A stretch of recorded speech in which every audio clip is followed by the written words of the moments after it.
Go ahead. Let me go get these. What's up? Wait, what did he say? He said you're recording. Oh, I'm recording? Oh, shoot. Hello, everybody. All right, yeah. Take a moment to get settled. Once you get your food, once you get your drinks, we're going to get started. All right. So as a lot of y'all probably know, we just wrapped up June, which was also known as Pride Month. And so a lot of people are probably having a lot of questions about what do I think about Pride Month? How do Christians engage with Pride Month? Do Christians hate Pride Month? And of course, do Christians hate LGBT people? That's probably one thing that a lot of people wonder about. And of course, there's a lot of culture that plays a part into it. There's a lot of the media that plays into it. And a lot of stuff that gets, of course, the narrative is all over the place, to say the least. So that's why this makes this one of the most requested tough questions. It's something that really affects people deeply and affects people personally. And there's definitely a lot of energy behind it as well. So what is our goal for today? The goal for today then is to really take a look at how has the church and how have Christians talked about this issue for the longest time, right? For the longest time, the church has talked about this mostly in terms of theology. Theology is like, what do you believe, right? What do you believe? What does the Bible say? What does God want, right? Like, does God allow this or that, right? A lot of these conversations have just been about doctrine, about belief, about dogma.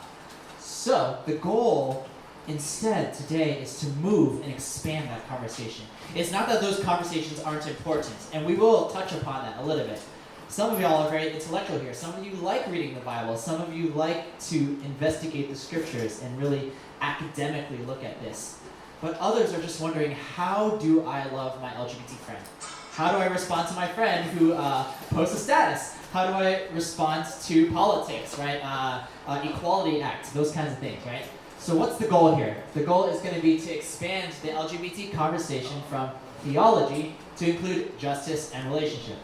Sorry, the red might be a little bit hard to see, but expanding the LGBT conversation from theology, just doctrine, just beliefs, to also include justice and relationship. Before we get started though, at any time, you can go to Slido, right? This is a Q&A tool and an app. Basically, that's not a HTML code or anything like that. That's a website, sli.do. If you open up any web browser on your phone, you can go to sli.do. You input the code, which is 679610, and you should be able to access our Q&A site. And the one thing to note about this, not everybody knew this last time, is that if you see a question on the list that you agree with and that you want answered, just upvote it. You don't have to write the question again. You don't have to duplicate it or anything like that. If you see the list of questions as the time goes on, as the session goes on, just upvote each other's questions or ask a new question, right? This is also important because we're not going to get to every question, right? In a half hour, 20 minutes, like we're not going to get to every single question that you all are thinking in your collective minds. There's so much to touch upon, and there's so much even beyond what I can answer in this short span of time. And y'all, most of you know me pretty well too. I am very passionate about this. I could talk hours and hours about it, but I want to touch upon what's most important. So, Q&A, slide out. What's the code again? 679610. 679610. Yeah, if you want to pull that up right now, it's going to be on every slide too. 679610. Got that, Raymond? I know you don't have your glasses today, right? All right, cool. Okay. Call out. All right, let's go to the next slide then. All right, let's start off with the problem, right? Anytime we approach a question, we always have to look at, like, why are we talking about this? The thing is, I know y'all are no strangers to the problem. Like, all of y'all know this stuff already. It's very foundational. It's everywhere in culture. We see it around us, right? So, of course, what's the problem? Is that 40% of homeless youth are LGBT in New York City because they've been kicked out of their homes. Right? LGBT youth are still 91% more likely to be bullied than their heterosexual peers, and cisgender too, by the way. 3 times more likely to miss school, 2 times more likely to skip college, and 8 times more likely to attempt suicide. These 3 young adults all committed suicide within the past 3 years, right? There's Nigel Shelby, Channing Smith, and Jamil Miles. Jamil was only 9 years old when he took his own life. And the parents, of course, are devastated, right? And they're still trying to figure out answers why, and they're still trying to work to figure out how can we better our systems. I think Nigel's parents are still suing the school administration, saying that they knew that he was getting bullied, and yet they did nothing to stop it. So these things still happen. It's still a stigma, and of course, young people are still being victimized for being LGBT. But the statistic I want you to really focus on is that 31% of young adults no longer attend church because of its treatment of the LGBT community. When you think about that, that's almost 1 in every 3 people. Doesn't matter who they are. They could be gay, straight, bisexual. They no longer attend church, right? And the next generation is leaving the church in large droves because of how the church has treated the LGBT community. And that is a problem. And that's the problem that we really want to look into a lot today, because a lot of us are churchgoers, and even if you're not, I hope that this message carries the weight of how we as Christians want to challenge ourselves to reach out to the LGBT community and to repair some of those bridges. A lot of these problems have been consequences of the church's treatment, churches condemning, churches shaming, churches shunning LGBT people, and at times kicking them out of their homes and out of their spaces, and also removing them from leadership as well, as some of you may know. So this is something that still affects people deeply, and the church is, of course, behind a lot of the stuff that happens. So how do we even begin to approach this problem? That's the challenge, right? That's the challenge here. We have this verse, John 1:14, the Word became flesh and dwelt among us. Kevin actually preached on this a couple weeks ago, and it's really about what it means to be incarnate, right? What it means to take on flesh. Jesus Christ, being in nature God, he came from his world, right? His world of divinity, of holiness, of heavenliness, and he came down into our rugged and scrappy and broken world, and he walked among us. He taught us, and he died for us. We believe that, and we believe that we are called to really embody the same spirit. The thing is, that requires us to step from our world into the world of LGBT people. And too often we don't want to do that. We don't want to do that because either A, we're afraid, B, we think there's somewhere out there instead of right here in our own walls, but also C, because of a lot of hostility that the LGBT people have grown towards the church, right? And some of us sitting here are like, okay, I want to love LGBT people, but honestly, my LGBT friends are just very, very hostile towards Christianity. Or I'm afraid they'll judge me. Or I'm afraid I'm going to say the wrong things. Okay? So that's something that I hope can really bless us, what we're about to learn and what we're about to practice here today. If you've ever been on missions or really studied on missions or even just heard of the concept of missionary, what it means to be a missionary is that you go into another country and you learn of people's language, their history, their needs, their culture, all these things. You study these things so that you learn how to understand the people that you are trying to reach out to. You learn how to understand the people that you're trying to connect with as well. All these things are important, and yet we don't really do that when it comes to LGBT community. Churches, in many ways, have not done that. Churches instead expect LGBT people to come into our walls so that they can hear our Jesus and that they can be transformed and repent and whatever, right? Like you know all the words, right? I don't even have to repeat that. So for a lot of missionaries, right, they know that we have to reach out to people by learning their language, their history, their culture, and their needs. And of course, it's about creating space. Creating space. What does it mean to create space? Like safe spaces for people to actually hear the gospel, you know? And so oftentimes that space doesn't even exist within our churches because we don't create it. We don't give any room for it, okay? Finally, we must bring Jesus to people where they're at, not where they're not. For too long, the church has been very, very big on you come to us, right? You come to us and you meet our Jesus, but the church is unwilling to step out and get to know the LGBT community, and that is an issue. Now, this all would have been applicable about 10 years ago still, right? Now we're in 2021, and there's a lot of confusion. There's a lot of confusion. Why is there so much confusion? It's because there are two sides to this issue. Right now there has developed two trains of thoughts, one called side A and one called side B. So I'll just run through them really quickly, and then we'll do a little bit of scripture study too, because I know some of y'all, once again, are very academic. You want to know, okay, right, sit me down, go through the verses, show me the arguments, right? So we'll do a little bit of that. But generally speaking, side A is called the affirming perspective. Easy, side A, affirming.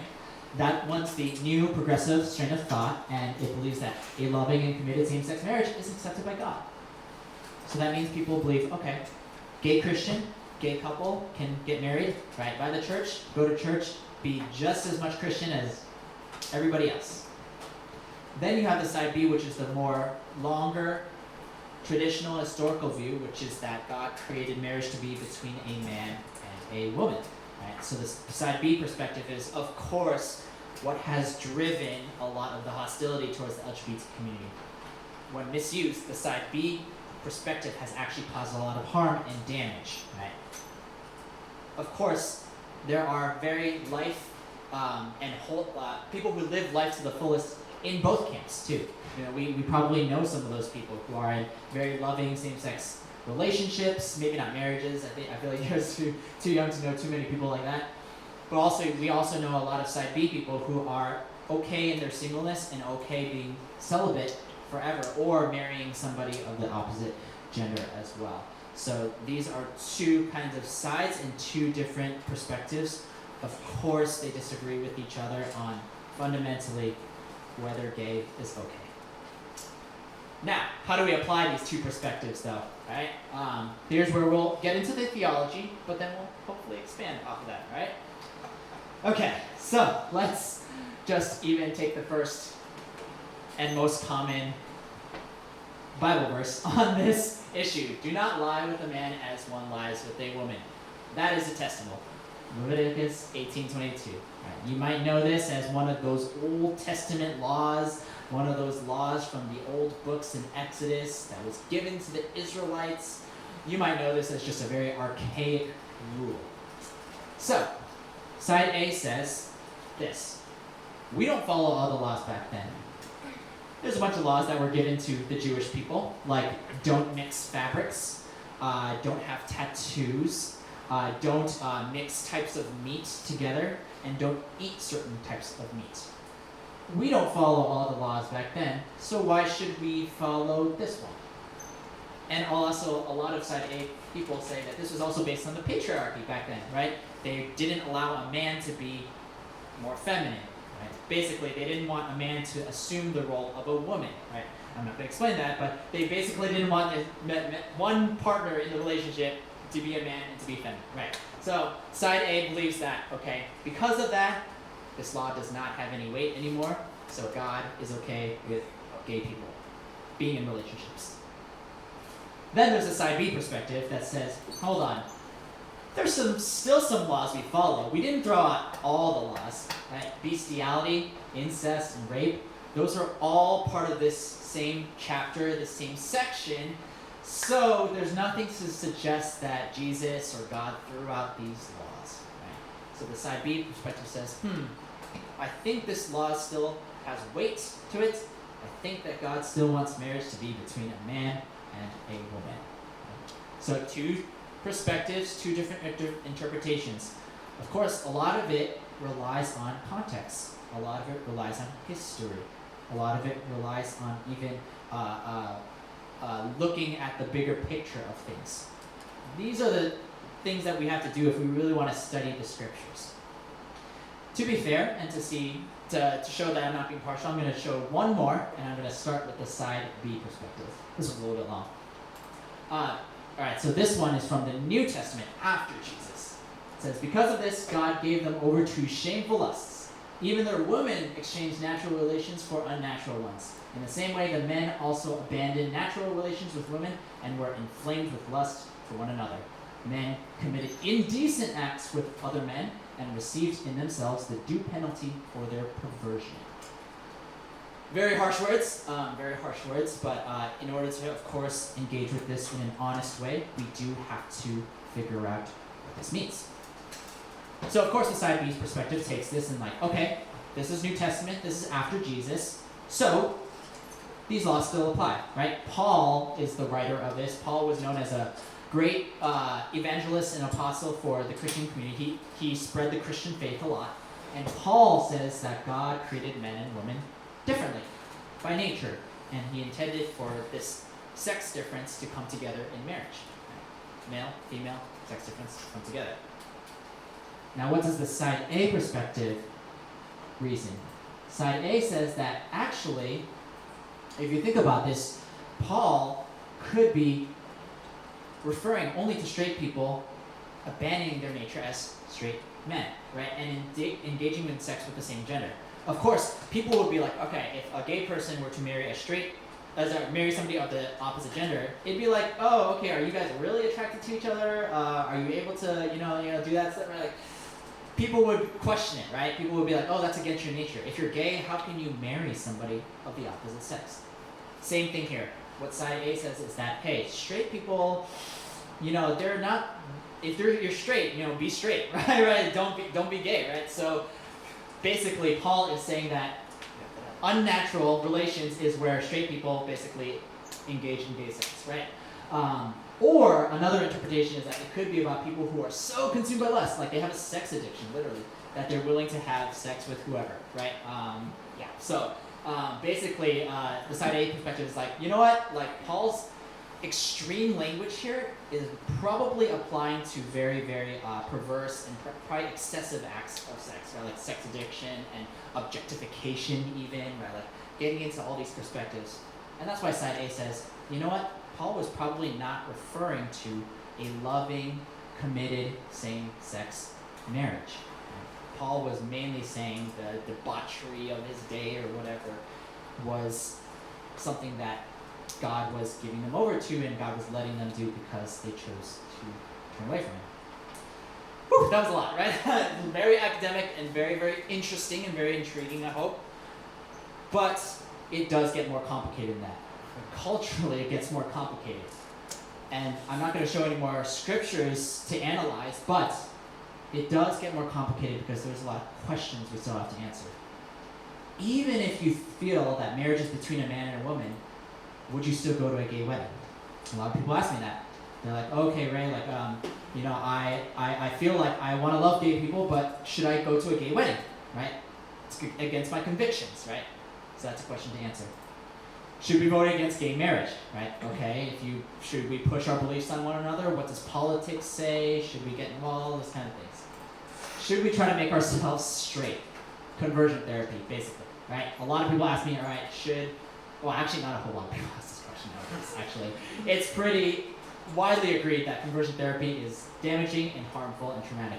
But I say this as a New Yorker, knowing that there are other parts of the country and the world that will still try to change a person's orientation. And surprisingly enough, semantics are an issue for a lot of people. Should you call yourself gay or just same-sex attracted?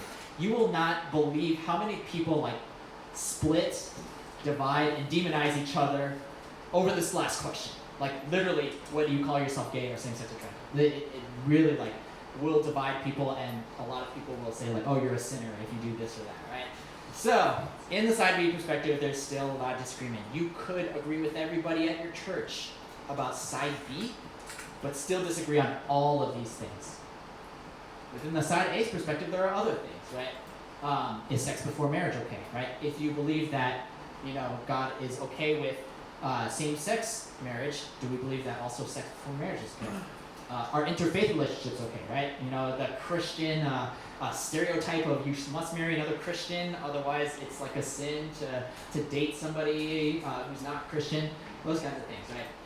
Are polyamorous relationships okay too, right? There were polyamorous relationships in the Old Testament. And is hookup culture okay as well? So there are many things that people on both sides will disagree on. And the point is that there's very, very little chance you're going to agree with somebody on everything. The problem is that for centuries and centuries, the church has villainized people who don't agree with them.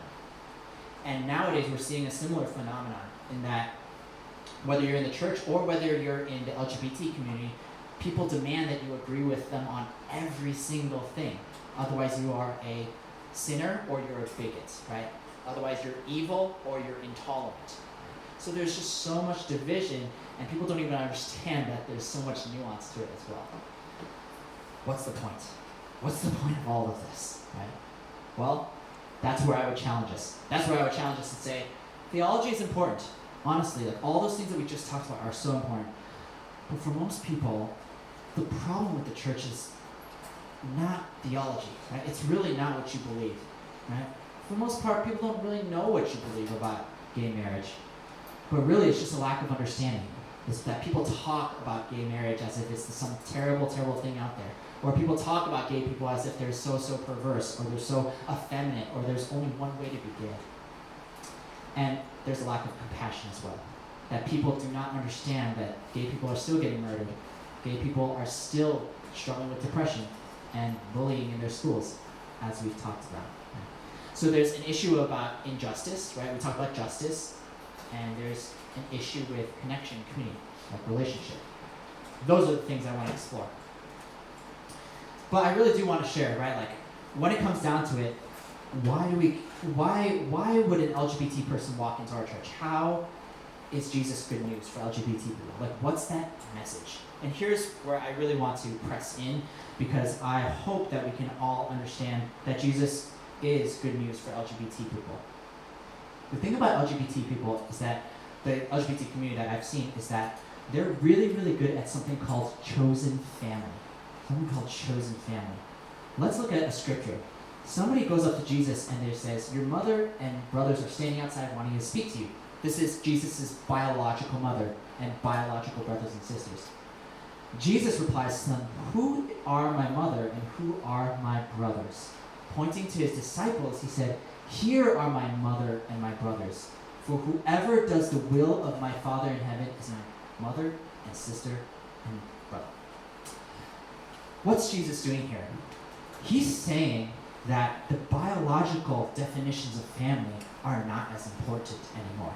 Jesus is literally challenging the family unit. He's challenging society's idea that you have to get married, you have to get kids, you have to move into a suburban home, right? And you have to send them off to the best high schools and colleges so that they can repeat the same cycle. Jesus is saying no. The family of God, the kingdom of God, is a chosen family. It's one where we commit to each other. It's one where we are all united by God. Not by your skin, not by your blood, not by whether you vote Republican or not, but by God. Jesus is saying you choose your family and we choose to be with each other. The thing is, LGBT people do that all the time too. LGBT people have been kicked out of their homes. They've been disowned by their parents, and they've been rejected by their friends.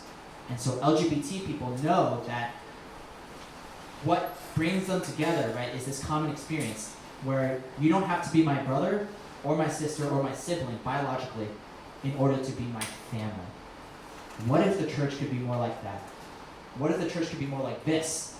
That there's a chosen family amongst all of us here where we can actually welcome in whoever it is, whether they're married or not, whether they are dating or not, whether they're going to have kids or not. What if everybody was welcome here at face-to-face like that as well? Another thing in that way in which we see Jesus being good news for LGBT people is that Jesus loves minorities. And we're going to see here that this is not just limited to sexual minorities. Isaiah 56 says, this is what the Lord says, to the eunuchs. Eunuchs are basically people who are infertile, people who are barren, people who will never have kids.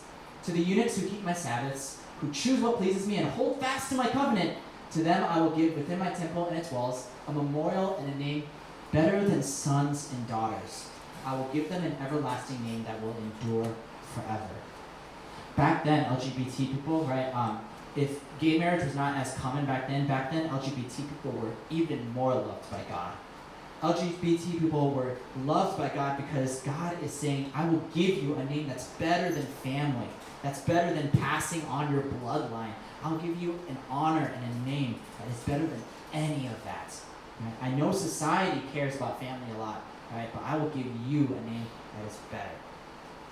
And more story-driven, in Acts 8, Philip, one of the early disciples, actually ends up converting an Ethiopian eunuch to the faith. Why is this significant? Because first of all, this was the very first non-Jewish convert.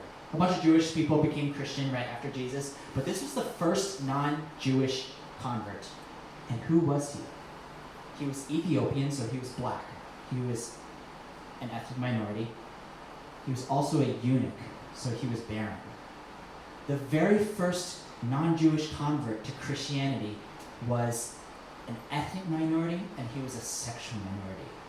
And so God here clearly demonstrates that LGBT people are welcome in the kingdom of God, in his family. He's welcoming them in, and he's creating space for them in his family. And I think that if we understood that, if we're straight and cisgender, if we understood that, we would have more compassion. And if we're also LGBT here, I hope this is an encouragement to you, that God has grafted you into his family, he has created a space for you, and he has welcomed you in. Right? Now, most of us here are just looking to love. Most of us here need some tools. So how do we even begin? How do we even begin? I just want to give us 5 statements that can really, really help. The first one seems really, really kind of no-brainer, but it's a phrase that starts rather than ends the conversation. It's, I'm sorry. You have no idea how much power these words have. And the organization that I'm a part of, Kaleidoscope, actually went out on Pride March this past Sunday and said, I'm sorry. And they offered free hugs to LGBT people as well, right? And so you have no idea the power that had. People were commenting on the Instagram post saying, hey, like, this was the best day of my life, right? Like, I still cry thinking about it because my mom disowned me, or my parents rejected me. And for you to offer me a free hug as a mom and dad meant the world to me. Some of you might be wondering, why should we apologize for other Christians? You know, I didn't do it. I didn't hurt anybody. Right? Why should I apologize for what other Christians did? Just read this quick passage from Daniel. It says, Daniel prays to the God and best, Lord, the great and awesome God, who keeps his covenant of love with those who love him and keep his commandments. We have sinned and done wrong. We have been wicked and have rebelled. We have turned away from your commands and laws. We have not listened to your servants, the prophets. Of course, I emphasized what I wanted to point out here, is that Daniel was the guy who pursued God, right? Daniel was the guy who kept to his faith. Daniel was the guy who got thrown into the den of lions. And yet, he prays like this, we. Right? Daniel doesn't say, hey, I'm not like my fellow Jewish people. I didn't sin against you. I didn't turn away from you, God. Daniel didn't, right? And he didn't turn away from God, and yet he still prays as if he did.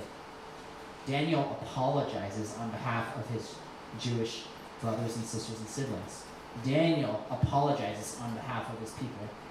What if we, as Christians, did that a little bit more? What if we, as Christians, apologized more on behalf of what people before us have done? Second thing is, tell me about your boyfriend, girlfriend, or partner. I'm not even dating, and yet I feel like there's a dearth of people who will ask about this very personal question, right? This is a very, very meaningful question to people because it shows that you acknowledge this reality in your life. Imagine if you could not talk about your boyfriend or girlfriend as a straight person, right, in your small group or in your friend group. Imagine if you could not talk about video games, right, with your friend group, right? Imagine if you could not talk about something so important to you to other people. That's how a lot of LGBT people feel when they talk to Christians. It's like, oh, Christian will be like, oh, that's cool, you're gay, all right, awesome. And then never mention it again, right? They'll never ask questions about who you like or your partner or who you're dating. Christians will just shut that conversation off, right? They're too scared to ask. And yet, this is something that means a lot to LGBT people. How can we ask that question? How are you doing? We just celebrated the 5-year anniversary of a shooting that took the lives of 49 people at Pulse Orlando.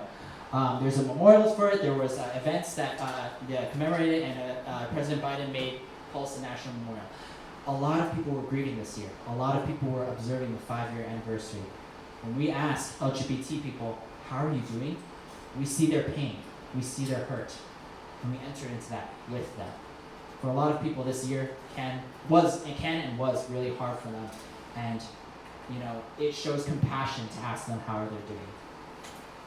What are your pronouns? I know this is a little bit of a controversial one because people are like, oh, should I call somebody by their pronouns?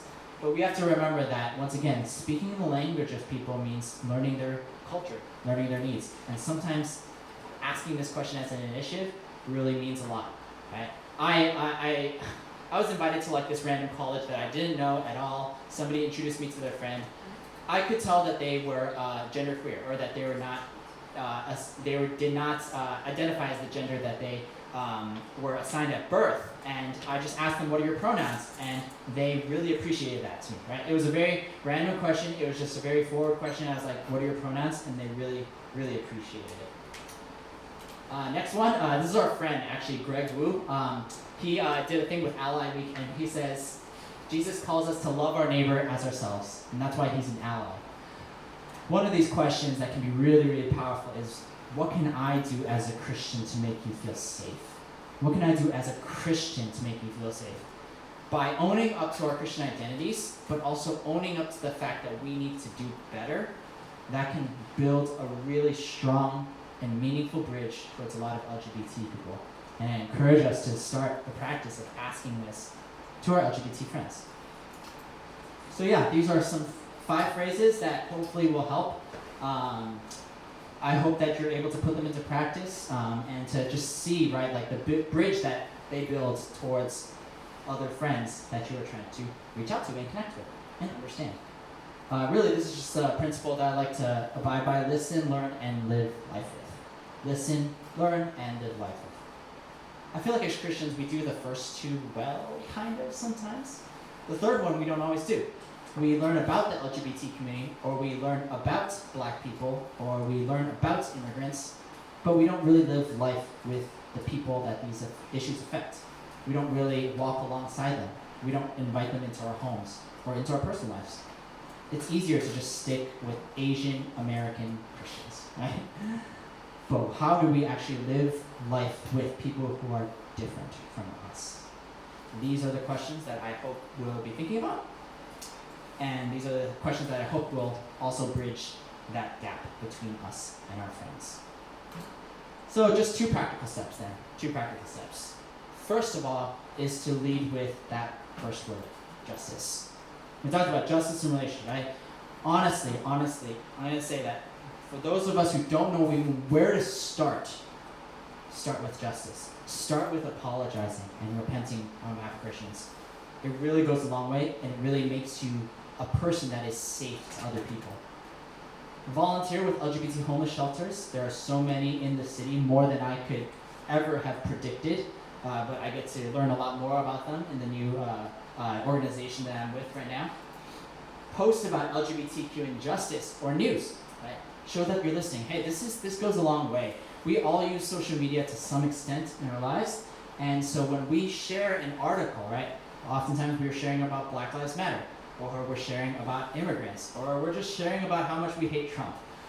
Post and give even just maybe 1 or 2 of those to LGBT issues. It really does show that you're listening, and it really does set you apart from the crowd as well, especially when people know that you're a Christian who is trying to listen. And I think I said this a couple times before: live out love and sign it with the truth. Don't just be a loving person. Own your Christian identity too, right? Like, the fact that you follow Jesus is such a big part of your life. Don't make that the first thing that you say, right? But live out love and just sign it with the truth. Sign it with the truth that you're a Christian. Make that something that can be very meaningful towards an LGBT person who needs to rebuild trust with Christians. So first step is lead with justice. Second step is to there we go. Create space for chosen family, right? Create that space in our churches, in face-to-face here. How do we create that space? First of all, how can we change the way we talk about singleness? Are we always pushing each other towards relationships? Are we always pressuring each other? Are we always expecting each other to get into relationships? And are we making single people feel very isolated and very lonely? How do we also talk about gender? Are we putting people into boxes? Are we putting boys and girls into stereotypes? And are we not allowing them to cross those cultural barriers and cultural stereotypes, right? There's no one way to be a boy and there's no one way to be a girl, right? There's no one way to be a human, too. But we have all these cultural barriers and we have all these stereotypes of what girls are and what boys are. And we don't allow each other to not be that, too. We don't allow boys to break that, stereotype of being competitive and into sports or video games. We don't allow the girls to break that stereotype of being, emotional or like caring or nurturing and stuff like that, right? We put each other into boxes. I'll share a story that happened very recently. I won't say how recent, but I was in a meeting with some pastors, and they were planning a event that involved a basketball tournament, right? And so the event had a bunch of different activities, but also had a basketball tournament, right? And then one of the pastors was like, in addition to the basketball tournament, why don't we have volleyball as well, right? Why don't we have volleyball as well? Because volleyball is less competitive, it's more family oriented, and girls can play as well. And I was like, wait, are only boys allowed to sign up for basketball? I was like, I genuinely, tell me, is basketball only limited to boys? And they were like, no, churches, community, they can sign up whatever team they want, doesn't matter. Later on in the meeting, they're like, okay, let's talk about the volleyball again because it's good for families and girls won't feel left out of basketball. I was like, wait a second, I don't feel comfortable. I just had to speak up. I was like, I don't feel comfortable with this stereotype that only boys play basketball and girls prefer volleyball or something less competitive, right? Also, I was like, have you seen Kevin's fiance, Serena Wang? She could probably beat every other boy in that tournament at basketball. I didn't say that, but I was thinking of it. But yeah, so literally, there are people who break those stereotypes all the time, and we have to make space for that. Right? How can we be more inclusive in our language? How can we create more space for LGBT people and our even in when we list off groups of people? And what needs to change for me to be proud to invite my LGBT friend here? For those of you who are wondering, how do I invite my LGBT friends here to face, I want you to think about these things. What about our culture needs to change? What about our activities needs to change? What about myself needs to change as well? Right? And this is just a diagram of the different relationships that build a strong foundation in a person's life. When this relationship community map is fulfilled, that's when LGBT people will feel safe in a church. Okay, so you have a lot of information. I hope I've given you a lot of tools too. Now we're going to go to discussion groups, right? And what we're going to do is something very different from what we've done before. We're not just going to answer questions. We're actually going to read some case studies. So there are 4 case studies, and we're going to, of course there's 4 groups. So each of y'all are going to get a different case study and a different situation that you might find yourself in when you're interacting with the LGBT issue, right? It could be somebody who's hostile towards Christianity. It could be somebody who's hostile towards LGBT people. So Kevin's going to distribute it. Help me. There are some questions on them. Discuss amongst your group how you would respond to the situation, and use some of the tools that you've learned here in this presentation. I know it was a little bit longer than usual, but I hope you got a lot out of it. All right. Don't worry, there's more. Cool. All right. So we'll do this for a few minutes, and then we'll have y'all report.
I just don't understand why gay people are so much. What are some ways you can approach this? You